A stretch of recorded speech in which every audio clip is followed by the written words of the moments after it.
So hi, today I'm going to make some soba noodles because it's really hot here and I want something cold and refreshing, so a cold noodle dipped in some soy would just be lovely. And I'm going to make this by hand, so they're fresh noodles.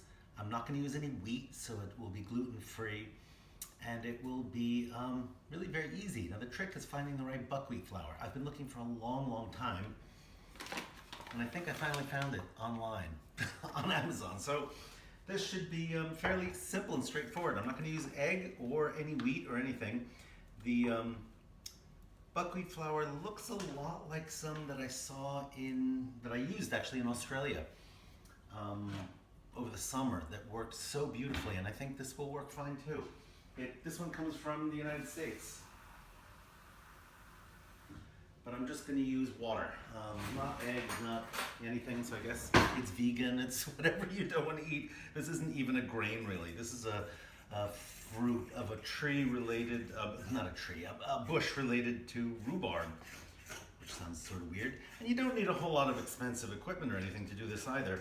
I will use there's a special kind of blade that's used for cutting soba noodles, which I happen to keep out here all the time. Looks like that, which also costs a few dollars online, but that's, you don't really need that. You can use a regular knife. Now what's interesting about this texture-wise is it's slightly greenish. Can you see that?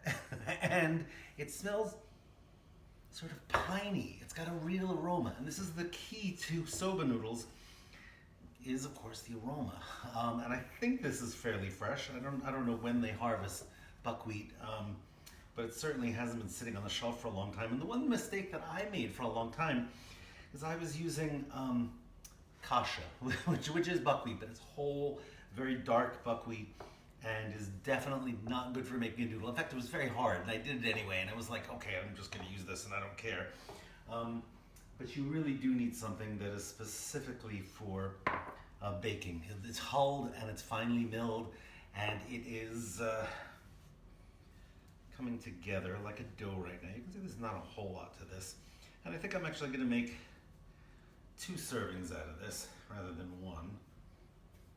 As you can see, it's really a strange, lurid green color. I don't know why. But I'm hoping this is going to come out as a noodle. If not, I'm just going to throw this film away and start again. But I think this is coming together.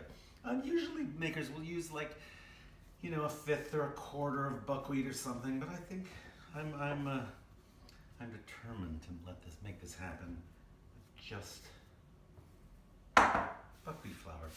And I'm going to do this by hand, you know, just see what happens.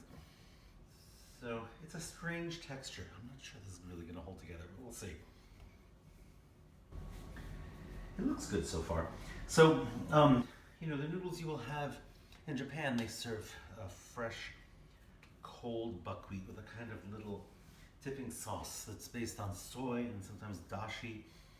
And you'll see the experts, you know, make a dough that is enormous and, you know, many stacks high, and you know, and they have ways to measure this and make great volume. And obviously, at home, there's no reason to do that. So I'm just going to really gently roll this out.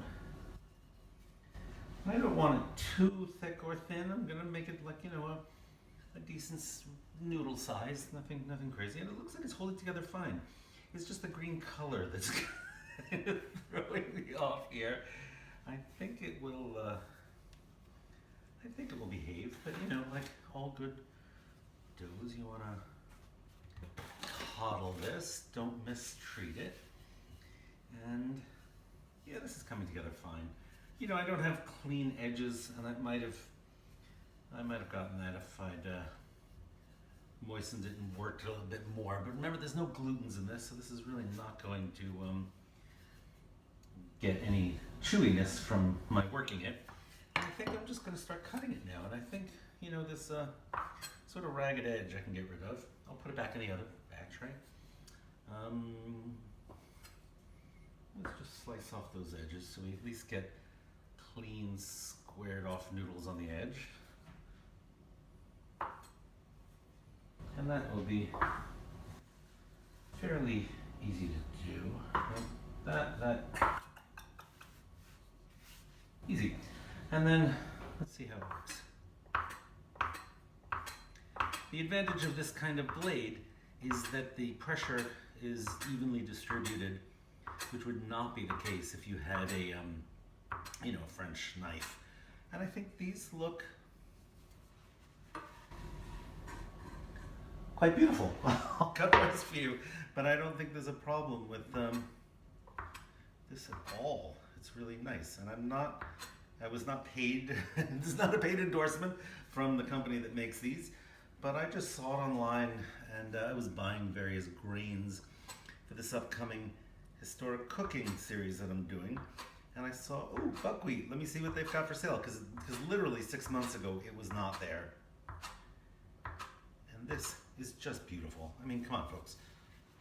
Okay, so all you do with these then is put them in boiling water 30 seconds and then chill them with cold water, and ooh, one went flying, and then just put a little, you don't have to put oil on it or anything. The sooner you serve it, then with a little soy and dashi stock to dip in cold, ice cold.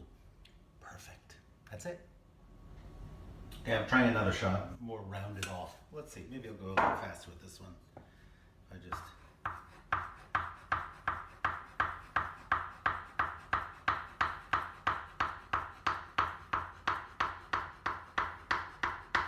I'm not even like the guys who are pros. I'm pretty crooked already.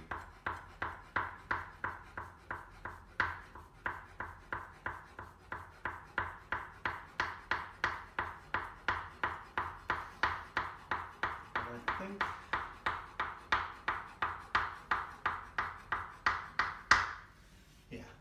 that should, no, they actually fell apart.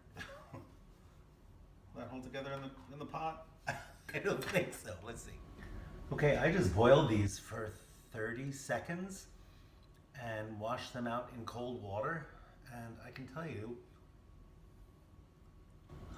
they're not really long, all of them, but they are really chewy, and that's like a really good noodle.